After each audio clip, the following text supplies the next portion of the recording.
ওকে, সুপ্রিয় শিক্ষার্থীরা, আশা করি তোমরা ভালো আছো। আজকে আরেকটা টপিক নিয়ে আলোচনা করব, প্যাসিভ ভয়েস। এই টপিকটা অত্যন্ত গুরুত্বপূর্ণ ইংরেজি লেখার ক্ষেত্রে, ইংরেজি বোঝার ক্ষেত্রে, ইংরেজি বলার ক্ষেত্রে, সব ক্ষেত্রেই এটা লাগে। সেক্ষেত্রে প্যাসিভ ভয়েস যদি না জানে একটা ছাত্র, প্যাসিভ ভয়েস সেগুলো যদি না জানে একটা ছাত্র, আসলে ইংরেজি কখনো বোঝা সম্ভব না। ইংরেজি কথা বলা তো দূরের কথা, একজন লিখতে গেলেও সঠিকভাবে অনেক বাক্য লিখতে পারবে না যদি passive voice, active voice, tense সম্পর্কে ধারণা না থাকে। আমি টেন্সের বিষয়গুলো ছক আকারে দিয়েছি আমার চ্যানেলে, তোমরা এটা দেখে নিতে পারো। দেখে নিলে অবশ্যই একটু উপকৃত হবে এবং বুঝতে পারবে। তা আজকে আলোচনা করব প্যাসিভ ভয়েস। প্যাসিভ ভয়েস সমান, দেখো এখানে আমি লিখেছি বি প্লাস ভি। আসলে বিটা কি, এখন আলোচনা করবো আসলে বিটা কি এবং একটা সেন্টেন্সের কোন অংশটুকু দেখে আমি বুঝবো যে বাক্যটা অ্যাক্টিভ না প্যাসিভ। যখনই আমি বুঝতে পারবো বাক্যটা অ্যাক্টিভ বা প্যাসিভ, তখন অর্থটা আমি বুঝতে পারবো যে অর্থটা আসলে অ্যাক্টিভ হচ্ছে কি প্যাসিভ হচ্ছে। এই জন্য প্যাসিভ বাক্য জানাটা অত্যন্ত গুরুত্বপূর্ণ। তো চলো শুরু করি কিভাবে করা যায়। তাহলে প্রথমে বি সম্পর্কে একটু আলোচনা করে নিই। বি মানে হলো am, is, are, was, were, being, been. এই যে বি এর যে ফর্মগুলো আছে, am, is, are, was, were, being, been, এগুলো প্রত্যেকটার পরে যদি ভার্বের থার্ড ফর্ম আসে, ভার্বের থার্ড ফর্ম অবশ্যই তোমরা জানো। যেমন ভি1 আমি একটু দেখিয়ে দিই, ভি1, ভি2, ভি3। থার্ড ফর্ম বলতে আমি কি বোঝাচ্ছি, ডু এর ভি2 হবে ডিড, ভি3 হবে ডান। আর similarly write, wrote, written, study, studied, start, play, played, played. ভি3 হলো এটা, ভি3 মানে past participle, V two past form, V one ভার্বের প্রেজেন্ট ফর্ম। এগুলোর পরে am, is, are, was, were, being, been, এগুলোর পরে যদি ভি3 থাকে সেটা অবশ্যই প্যাসিভ হবে।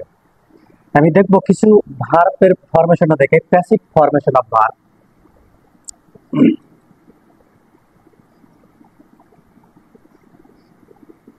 Passive form of verb, passive form of verb যখন হবে অবশ্যই ভার্বটা ট্রানজিটিভ হবে, ভিটি। ট্রানজিটিভ ভার্বটা কি, যে ভার্বের অবজেক্ট থাকে সেটাকে আমরা ট্রানজিটিভ ভার্ব বলবো। তো তখন প্যাসিভ ফর্ম অফ ভার্ব, আমি শুধু ভার্ব দেখাচ্ছি, এম, ডান, এটা হলো passive form. Is,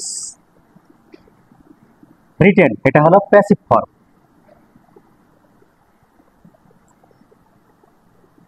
was studied, এটা ভার্বের প্যাসিভ ফর্ম।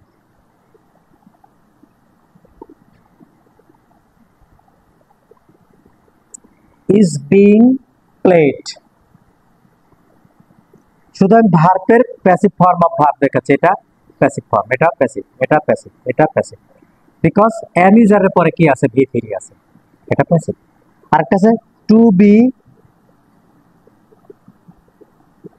অবজার্ভ, এই গেল আমাদের passive form of verb.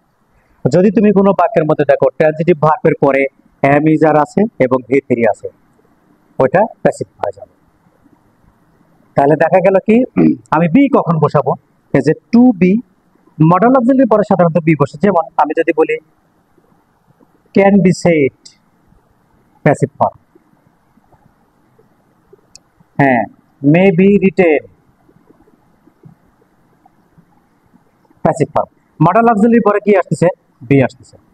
Can, may, might, shall, should, will, would, be going to, এগুলোর পরে বি আসবে। বি এর পরে ভার্ব 3 থাকলে পরেই সেই ভার্বটা হবে প্যাসিভ ফর্ম। অবশ্যই বিষয়টা বুঝতে পেরেছো। এটা তাহলে বোঝা গেল প্যাসিভ ভয়েস কি, বি প্লাস ভি3। শিক্ষার্থীরা বুঝতে পেরেছো যে am, is, are, was, were, being, been, এগুলোর পরে কি থাকবে, ভার্বের third form, that means past participle form থাকলে ওই বাক্যটা কি হবে? প্যাসিভ হবে। আমি পরিপূর্ণ একটা বাক্য আকারে কয়েকটা বাক্য লিখে দিচ্ছি, দেখেন।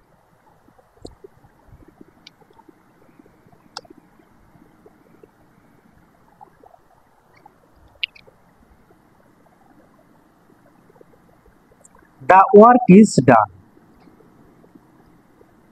Passive voice.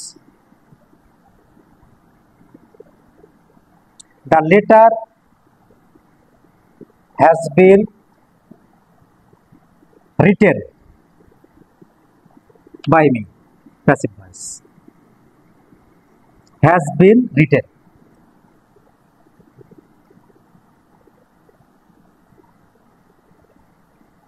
The project is being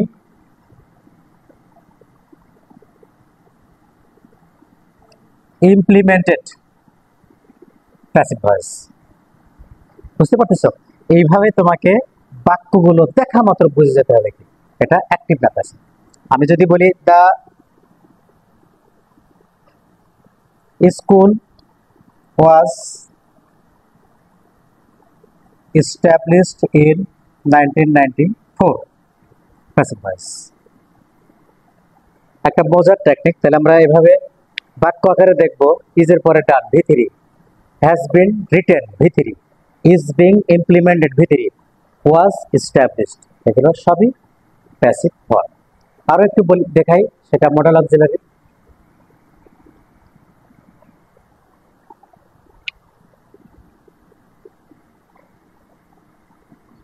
It may be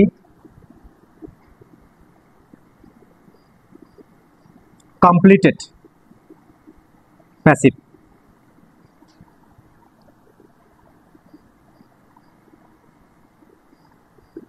You should be punished, passive. দেখো শিক্ষার্থীরা, মেয়ের পরে বি, পি এর পরে V3, শুড এর পরে বি, পি এর পরে V3, দেখেই বাক্য দেখেই বোঝা যাচ্ছে বাক্যটা প্যাসিভ। প্যাসিভ হলেই কিন্তু অর্থটা হবে একরকম, অ্যাক্টিভ হলে অর্থটা হবে একরকম। অবশ্যই বিষয়টা বুঝতে পেরেছো। All the best.